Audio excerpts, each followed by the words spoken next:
This episode is brought to you by the Pelora Group. Welcome back to Winning Through Culture. I'm Tim Flanagan. And I'm Amanda Kramer. When culture's not a priority, people aren't a priority. Having an intentional focus helps you as a leader remain impactful and relevant as you move your business forward. Welcome to Winning Through Culture. Today, we're kicking off 2026 with a very special episode. It's our best of 2025. Last year brought so many rich conversations, powerful insights, and inspiring leaders to the show. And Tim and I were reflecting, and we talk about the themes that really shaped 2025, right? Leadership, well-being, innovation, what it really means to be a culture where people can thrive. So we pulled together some of the moments that really resonated with you, our listeners, as well as with ourselves as we continue to grow as leaders. And here's what we've lined up for you. So first up, you're going to hear from the episode we did with Kelsey O'Connor. She shares how a life-altering injury ended her Division I softball career and forced her into confronting identity beyond a title. And it was a very powerful conversation where she walks us through how rediscovering purpose and how leaders can build cultures, recognizing team members for who they are, not just the title or the role that they sit in. Then we're going to transition into Ross Kimball. This was one of the most fun episodes I think Tim and I did in 2025. And he really helped us explore improv principles, presence, adaptability, yes, and thinking. All of that can translate into leadership skills that strengthen connection, communication, and ultimately psychological safety in teams and in the workplace. The third piece that you're going to hear from is going to be Dr. Erin Goodson. Dr. Goodson challenged us to prioritize well-being alongside performance, showing how sustainability from a leadership perspective requires attention to both mental and physical health for a lasting impact. And then to wrap it up, we are going to highlight a little bit in the AI space. We get this question a lot, like how AI is integrating into our work. And in this episode, we dived into exactly that, exploring how to embrace innovation thoughtfully while keeping culture all about the human, being intentional and being values-driven, but using the technology that we have at our fingertips. So when we think about the best of 2025, we're really focused on making sure that we are human-centered, purpose-driven, and intentional. So we thank you for being part of this community and joining us in our mission to help leaders like you create cultures that can truly win. So let's dive in. What was keeping you going? What was keeping you moving forward? Yeah, I would say number one would have been my support system. I think I'm very lucky that I had a support system. But I think what kept me going is I really tried to picture like what a healthy, happy version of myself looked like when that was just so far away. And my faith in being able to get there and just faith in general, like really, truly taking it one day at a time is such a cliche thing to say, but it's very true. Like I had to really sit and go, what is in my control right now today to just get to tomorrow? And I would just really picture myself and believe that I could get to this other side of healing, even if I didn't know if that was possible. And that really kept me going, just having that faith and having that belief and then really trying to work towards it and make minimal progress. No, I appreciate So I think just having that faith. Yeah. Well, we talk about faith on this podcast a lot and off this podcast. So we certainly can appreciate the power of how that sustains you in the moment, because that's all we have ultimately is that moment, this moment. What I think to your point, Tim, and I know you say like it's a cliche to say like take it one day at a time. And to Tim's point, I think you have to take it like moment by moment, because when you're in that space, no matter if you're dealing with a mental illness or an injury, or there's just some state of like, am I going to be able to do this? Literally, it can change like this. Just like your incident happened, just like this, and you weren't expecting it.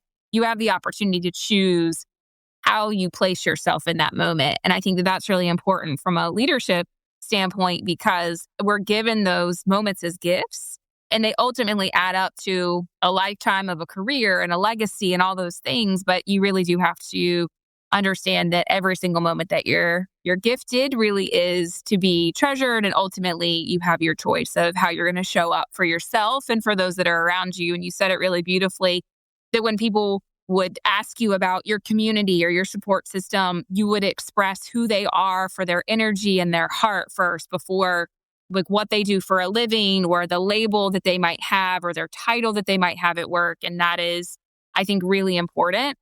It kind of reminds me, which I know this might be a little bit of a tangent, but I happened to be, at like a summer barbecue and I was in the pool and like floating around with a friend, and I had somebody else come up, and this person was in our industry, which was great.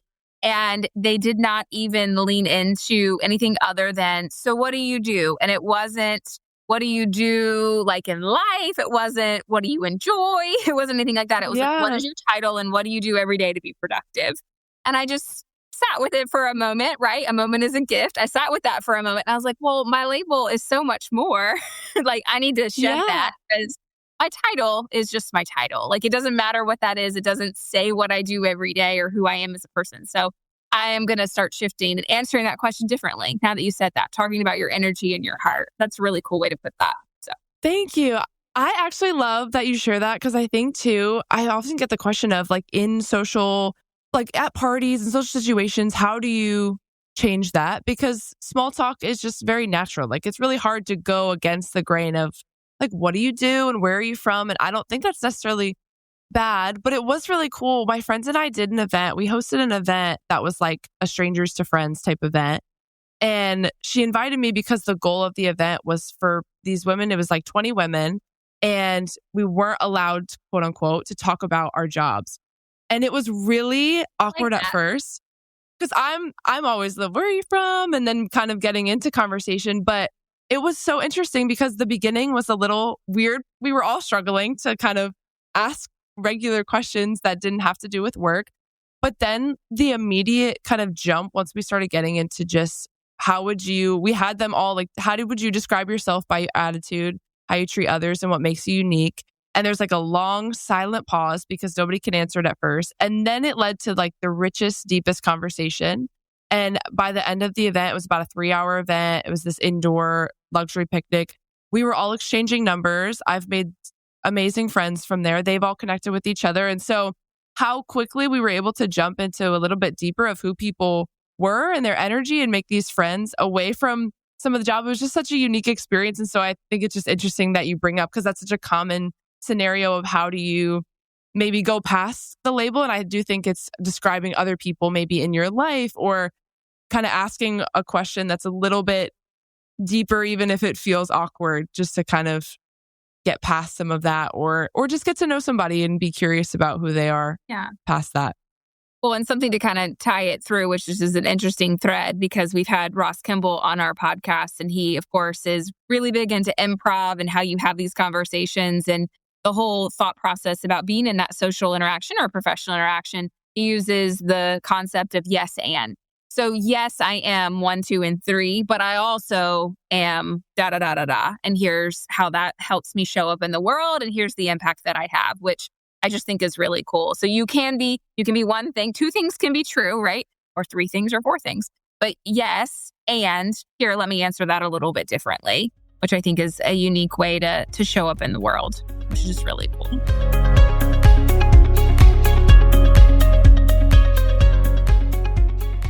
The ability to tell stories. And that's often where we go with the guests we bring on board, or Tim and I are talking to each other. And we want to make sure that in those encounters that they're memorable. And I know I pulled a lot of stats and stuff because I don't like to research. We all know this. And one of the things that I came across, and it was out of a book called Made to Stick. And it says that people are 22 times more likely to remember a fact when it's part of a story. And so when I think about how, we approach podcasts, how we approach our daily lives inside of the Polar Group, like sitting down to evolve something into a story, which goes back to yes and or because, it really helps people engage in that dialogue and then ultimately feel like part of the development of said story. So how do you see storytelling really take shape and help people become more persuasive and more memorable in their interactions? Well, no one in my life has ever told me a stat that made me go, I want to see that stat. Or I want to hear that again. 22 times. Who else has experienced that stat? Yeah, you're right. Chip and Dan Heath. That book's been around a while. Right. The stories are important, and more it's becoming, a key phrase and a key word, but I think it becomes more of a human element where having those experiences, putting the other person, especially if you're dealing with sales, putting the other person as the hero or putting yourself in a position where stories become a mode of transportation when someone's thinking about where they are and then where they can be or where they were and where they are now or where they can be. And stories are repeatable as well. You're around a campfire. I think of like the campfire thing. If someone told an amazing story on, hey, a few years ago, I really saw Bigfoot. And I know you're not going to believe me, but I saw Bigfoot. And you're like, what are you talking about? Well, I was out in Oregon and they're telling this whole thing and we have the details, and I'm a detail person when it comes to storytelling. So having those details, and whether you're telling a Bigfoot story or whether you're telling a financial advisor story on a past win or another family that has implemented this thing, having those details is so crucial. Because the more detailed we are, the more focused that we can be, the more focused that person can be within the story.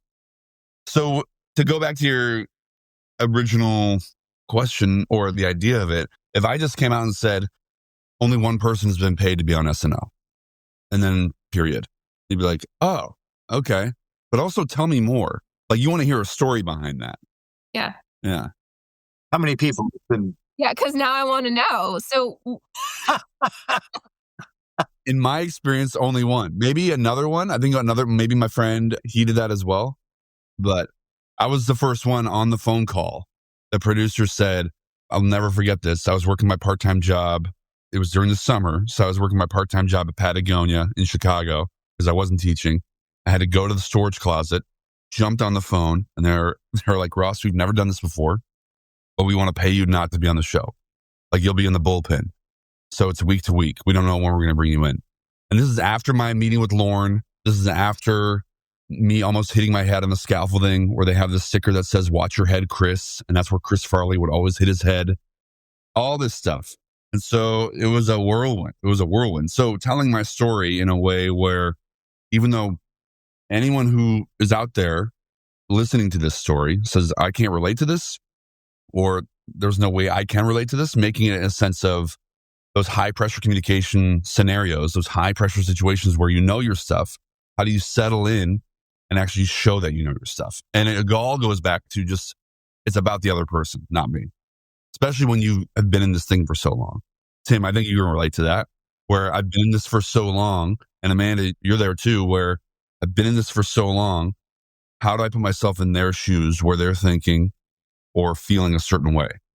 Well, and you mentioned details. And so I kind of go back to, and I'm going to lean on what I do every day, but it's more than, and you talked about like the human interaction, that human experience. And we want to celebrate and engage in all things that we have in common. Okay, we're all human. So doesn't really matter what our differences are at the end of the day. We want to be good, kind humans. And a lot of what I focus on is people like, you know so much about everybody. Like, how do you keep that? And it's because I let them talk and I ask questions.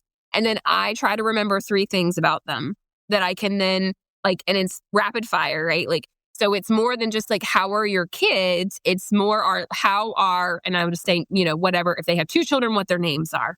So remembering that small detail, what their child's name is, and asking that question instead of just saying, how's your family? It's, how is X person? That right there just told them that I listened and that I cared. And that was super easy for me to remember. And then you can do all the things to try to remember. Like, I have a neighbor. I cannot remember her name to save my life. Her name was Carolyn. Love her. She's moved now.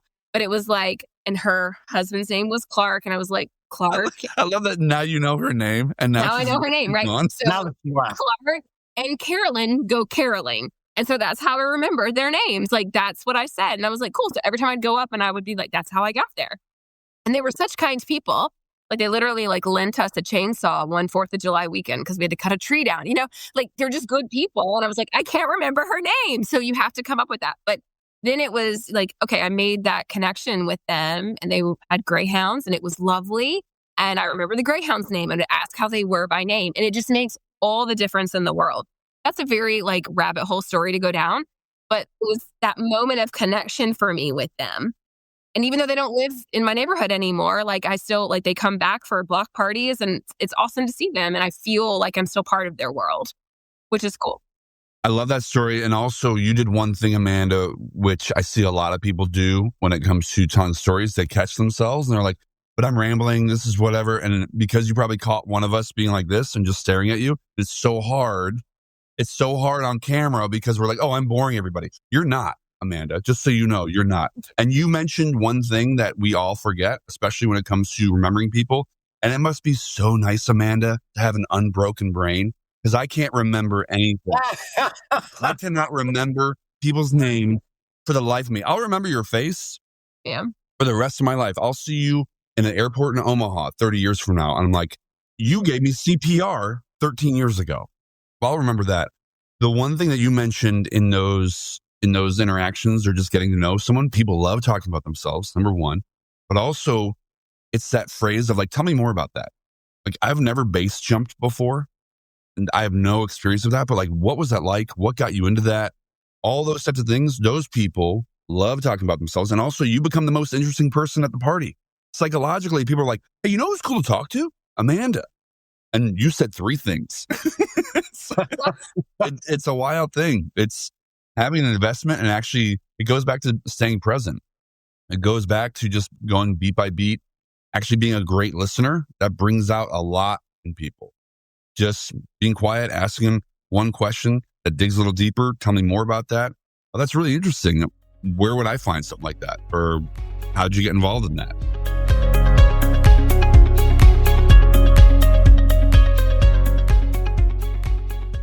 When you think about the aspect of, because, you know, there's some things you talked about, like mental health used to be kind of a taboo subject. Now there's a whole team of people at Duke and other universities that are supporting athletes.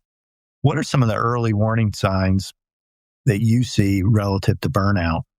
Yeah, I think a couple that come to mind for me is losing efficiency and the time that it takes to complete a task. You know, something that we know should take 20 minutes, taking 30 minutes, and not entirely being sure why that is the case, right? And noticing maybe more than normal momentary lapses in attention, momentary lapses in energy. And, you know, I think there's also something that comes with that, this idea of kind of outside of the stress, noticing more loss of enjoyment. I'd also say that recovery feeling elusive is a really good early warning sign that when you do the things that normally help you feel somewhat recharged or somewhat recovered, and those things are not resonating in the same way, or they're not generally changing the feeling that we have before we go back to the task anymore, but that can be an early warning sign of burnout.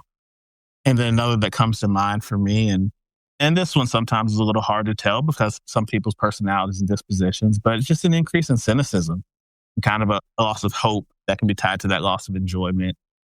Just kind of noticing an increase of hoping less, thinking negatively in ways that did not exist before for that person or in that environment.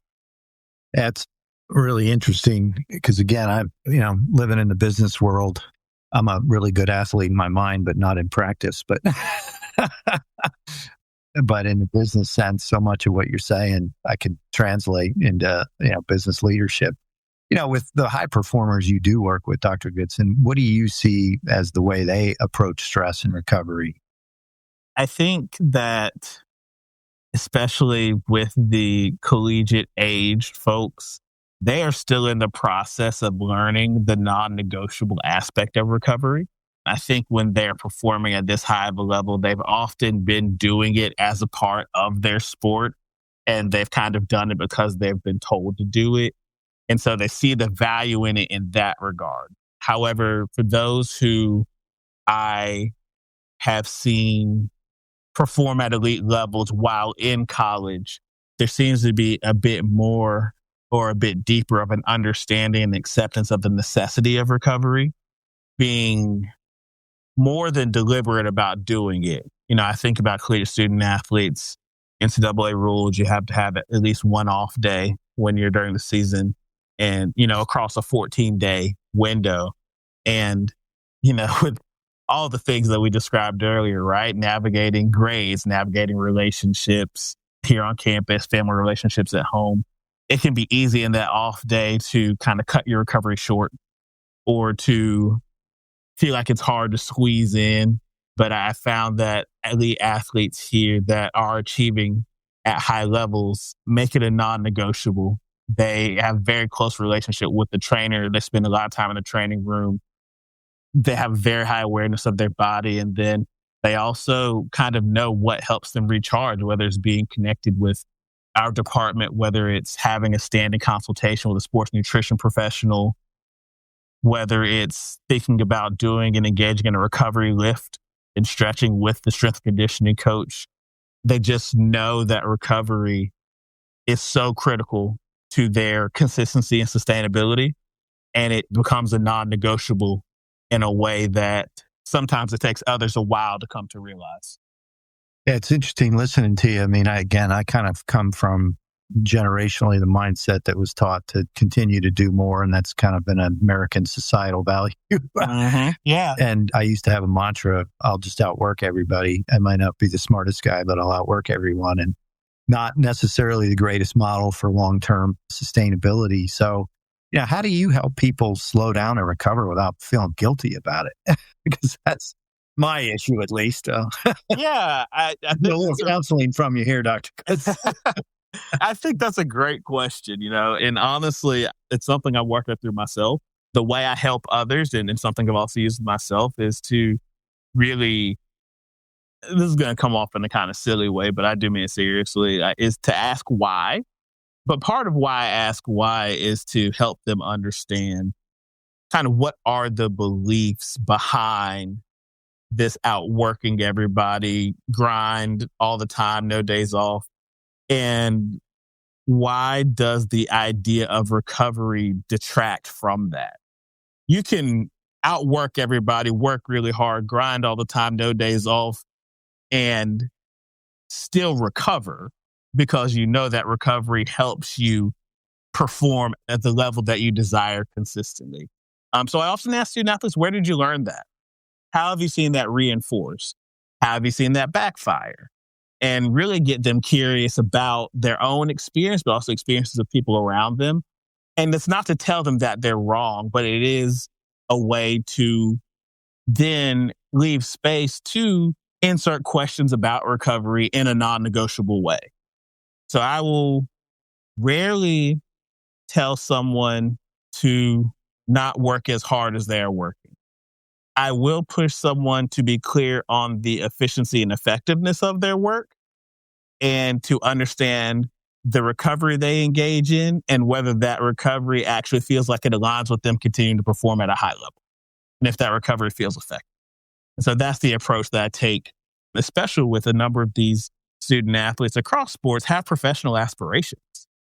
And so, it's easy in some ways to point at different professional athletes, especially with all the information we have access to today via the internet and social media, to hear about how they recover. And so it's like, well, if you're not doing it now, it's not a habit that you're suddenly going to develop once you get to the professional level, right? And I would even argue the same for leaders too, even though it's not as openly discussed, we are seeing an increase in that. And so if it's not something that you're doing now or that you're supporting your team in doing now, you're not going to suddenly get to the position that you hope to in leadership and then say, well, you know what we're going to start doing? I'm going to start, really being pushy about recovery and making sure it's integrated into my culture. It's highly unlikely that it'll work like that.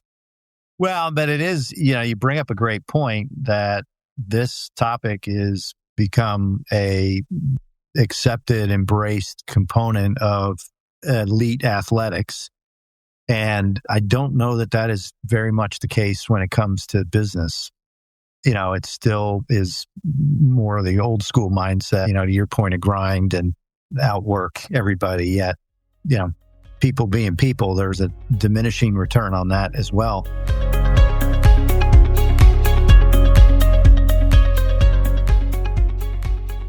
how do you see, and you can use, of course, our firm as the example, but how do you see AI impacting professional or career growth for an individual? And you can use a specific person. How do you see that happening?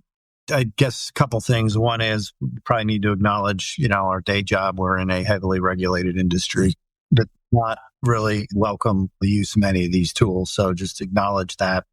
I think it starts though, and again, kind of looking at this through the lens of culture. When you and I were chatting about doing this episode, it starts with the leadership, which is be curious and aware and understand. And last year, probably in April, so we're coming up on a year, I started to get curious and educate myself talking to people in the technology space, in the AI world, to really better understand, what is this noise that I hear about these tools?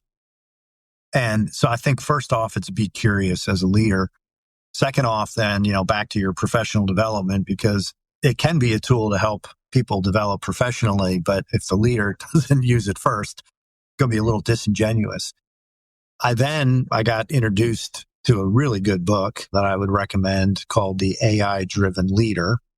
And that book really talks about how, as a leader, you can use AI, kind of demystifies it, but then how do you use AI and different AI tools, in a business setting? And it's a very practical book too. It's not just like some, esoteric thoughts. It's got some very specific, literally like kind of action plans in it, which is again an amazing feature of AI and ChatGPT. You can build back to your question, you and I could sit here and say, we want our leaders to learn about X, Y, Z. And we could spend 3 hours on a whiteboard coming up with different things and thinking about different leadership topics we've learned, or, I'm hugely impacted and influenced by John Maxwell over the years, and I might pull some of my books out and go through some of that stuff. Or we could sit there and we could come up with a series of prompts and tell AI, this is what we're looking for. These are the influences, Peter Drucker, John Maxwell, John Cotter, pick people, design a curriculum for us to teach our emerging leaders in our business. And voila, pretty quickly, you're going to get something back. Now, it may not be what you need or want, but then you can refine it from there. And I think back to your point about professional development and growth, that is a great way to look at how if I'm an individual in a business, pick a topic. What do I want to learn? How do I want to do a better job? I can go through. And again, when I first started learning about this prompts, I'm like, what's a prompt? Well, it's basically a question. And again, if you ask a bad question, you're going to get a silly answer, but learn how to ask great questions and then a series of great questions. And you can really start to very quickly through different tools. Different platforms do this differently, which sometimes is interesting in and of itself. Go look at ChatGPT, look at Perplexity, look at Claude, and see what kind of response you get to the same questions. But all you're doing is just I remember working on a project that literally probably would have taken me 6 hours of like concentrated thinking time, and I was done in an hour. And again, probably could have taken me less time, but I was being really thoughtful about it and kind of refining things. And so I think from a professional development, employee growth, again, like anything else, what can you imagine? And what are you trying to accomplish? So you need, a thought, a vision, and some intellect, and then put the tools to use to help you come up with that. But again, back to your question, Amanda, I'm not going to want to train my new leaders through an AI chatbot. Yeah. I am going to want to take that curriculum and then spend the time with them and really talk about, real life experiences, because that's really where we learn is stories and experiences. But I at least had a framework. I got myself organized. I came up with some questions to ask them that are thoughtful. That again, maybe I could have come up with on my own. You and I could have sat there and said, what are the 5 things we want to ask our leaders that are learning about leadership? Or we could have done it in 5 minutes and gone to lunch. There's different ways to look at it. Well, and the other part to that is that you mentioned this in the beginning, that you want to utilize it as a leader yourself to then instill the opportunity of utilizing it for the team that you have. And that just speaks to the evolution of a leader's mindset too, right? Being adaptive to the environment that you're in and really never settling that what we did yesterday is what we need to do tomorrow. And I think AI has shaped that for many leaders, that ultimately we have to take hold of the tool that's in front of us. Again, using the Zoom example, there are lots of people who are like, I never want to use video chat. I only ever want to meet in person. And now they're like, hey, cool, I can be at my beach house, mountain house, whatever, and still conduct business the exact same way and be just as productive, if not more, because of the transition time that I now gain back. Well, think about AI in that way. It is gaining back transition or travel, air quote, travel time that you used to spend. So you're creating that opportunity, that white space in your calendar to have more human interaction, human connection on other topics, on creative items, on strategy, whatever it might be. You're basically using it in this instance as a task support. And that works.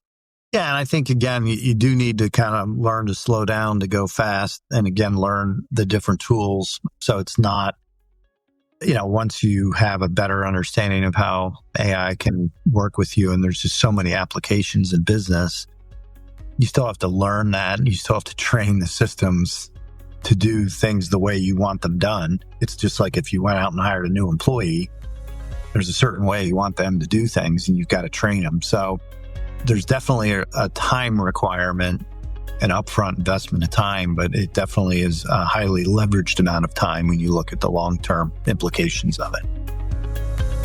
Thanks for joining us for another episode of Winning Through Culture. Until next time, stay intentional, be impactful, because your culture matters.